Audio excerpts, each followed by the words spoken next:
My friends, you know, say you get plenty formula for trigonometry wey never sabi. Make I use one of them here. You go learn. So, what be the first thing I go do? Make sure you subscribe to the channel if you never subscribe. Okay, first of all, I never integrate though. I want just show you one of the formulas we go use. But before then, make I just run the formula quick. Remember, say cos 2x for integration. Now the same thing for trigonometry. Cos 2x na the same thing as 2 cos squared x minus 1. Don't forget that one. Okay. So now carry this thing now, can't replace this one. So I'll get 2 over 1 plus, in place of this cos 2x, maybe this one, I'm going to replace them with this 2 cos square x minus 1 with respect to x. Remember, I never still integrate to adjust the formula. Now I just substitute. The reason why I do that because I want eliminate things so that it will be easy for me to integrate. Right now, so integral of, I never still integrate to.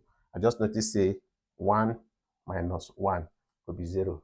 So this one now if we cancel out, this one come out. Okay, so we think on the remainder 2 over 2 cos square x with respect to this x. If I want also integrate this one, if you won't give me issue, I see say I feel cancel out something. I see 2 here, I see 2 here, I feel cancel. But this one then they multiply, and this one are single stuff. If it is a 0, now it will remain for the numerator. Not be 0 now 1.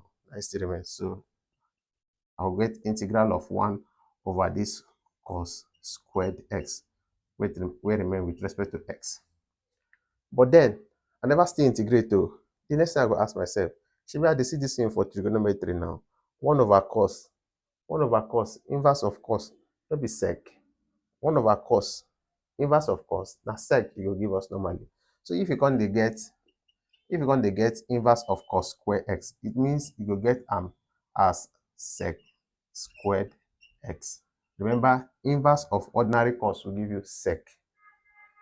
Inverse of cos square x will give you sec square. You understand now? So with respect to x, and now I want to integrate because I know the integration of sec square x will give us tan x. Why? The differentiation of tan x will give us sec square x. So if I integrate sec square x, it will give us back tan x. That's why we say integration are the antiderivative of differentiation.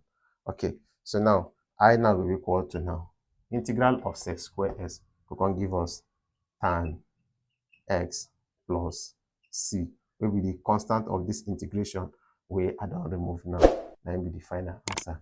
Now I hope say this one enter. You don't like the video already, Abi? As I don't like I don't get problem with you. If you drop comment if it's in sweet.